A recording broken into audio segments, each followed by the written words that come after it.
अस्सलाम वालेकुम जी दोस्तों, क्या हाल है? ठीक हो? तबीयत से ठीक है? फिट फाट हो? तो आज हम एक ज़बरदस्त फिल्म के मोशन पोस्टर पर बात करेंगे। जी हाँ भाइयों, जिसका नाम है बैटल ऑफ गलवान।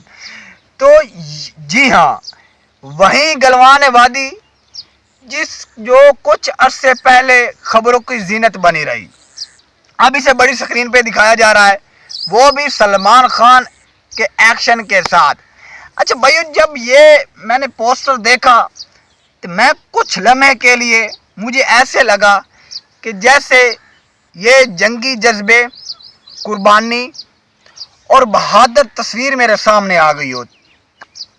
अच्छा, इस पोस्टर का जरा बैकग्राउंड म्यूजिक है, मैं आंदा वो तो मेरे दिल उत्ते छा गया है।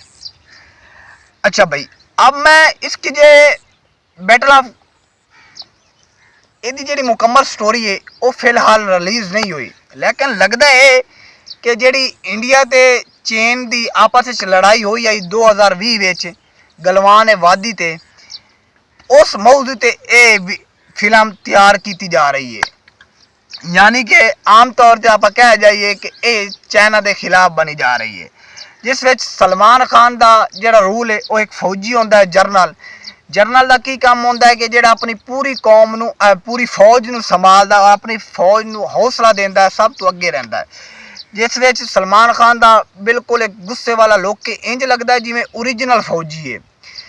ਤੇ ਅਗਰ ਆਪਾਂ ਇਹਦੀ ਗੱਲ ਕਰੀਏ ਇੰਡੀਆ ਦੇ ਬੰਦਿਆਂ ਤੇ, ਇੰਡੀਆ ਦੀ ਆਵਾਮ ਤੇ ਇਸ ਵਕਤ ਇੰਡੀਆ ਦੀ ਆਵਾਮ ਦਾ ਜਿਹੜਾ ਜੋਸ਼ ਹੈ, ਜਿਹੜੀ ਉਹਨਾਂ ਉਹ ਕਹਿੰਦਾ ਹੈ ਕਿ ਅਸੀਂ ਇਹ ਫਿਲਮ ਜਲਦੀ ਰਿਲੀਜ਼ ਹੋਵੇ ਔਰ ਅਸਾਂ ਵੇਖੀਏ, ਕਿਉਂਕਿ ਇਹ ਫਿਲਮ ਦੀ ਸਟੋਰੀ ਜਿਹੜੀ ਹੈ ਇਹ ਉਹਨਾਂ ਦੇ ਕੁਝ ਫੌਜੀ ਤਕਰੀਬਨ 2020 ਵਿੱਚ ਇੰਡੀਆ ਦੇ 20 ਫੌਜੀ ਸ਼ਹੀਦ ਹੋਏ ਹਨ, ਵਾਦੀ ਗਲਵਾਨ ਤੇ ਚਾਈਨਾ ਵਾਲਾ ਨੇ ਕੀਤੇ ਹਨ।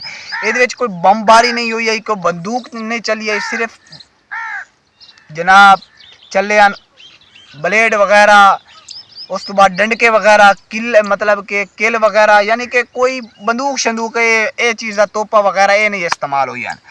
ਤੇ ਬਾਕੀ ਬਈ ਤੁਸੀਂ ਮੈਨੂੰ ਦੱਸਣਾ ਹੈ ਕਿ ਇਸ ਜਿਹੜੀ ਇਹ ਫਿਲਮ ਹੈ ਇਹਦੇ ਵਿੱਚ ਸਲਮਾਨ ਖਾਨ ਦਾ ਜਿਹੜੀ ਐਕਟਿੰਗ ਕਰ ਰਹੀ ਹੈ ਇਹ ਇਹਦੇ ਵਿੱਚ ਜੱਜ ਸਿੱਧ ਕਮੈਂਟ ਵਿੱਚ ਤੁਸੀਂ ਜ਼ਰੂਰ ਮੈਨੂੰ ਦੱਸਣਾ ਸੀ। ਤੇ ਜਿਨ੍ਹਾਂ ਵੀਰਾਂ ਵਾਲੀ ਤੱਕ ਮੇਰਾ ਚੈਨਲ ਸਬਸਕ੍ਰਾਈਬ ਨਹੀਂ ਕੀਤਾ, ਮਿਹਰਬਾਨੀ ਕਰਕੇ ਮੇਰਾ ਚੈਨਲ ਸਬਸਕ੍ਰਾਈਬ ਕਰ ਲਓ, ਵੀਡੀਓ ਨੂੰ ਲਾਈਕ ਮਾਰ ਦਿਓ ਤੇ ਮਿਲਦੇ ਆ ਅਗਲੀ ਵੀਡੀਓ ਦੇ ਵਿੱਚ। ਤੇ ओके, अल्लाह हाफिज। जैसा कि हाँ आप जानते हो हम हैं किंग और इंशाल्लाह किंग ही रहेंगे। तो बाय बाय, टाटा।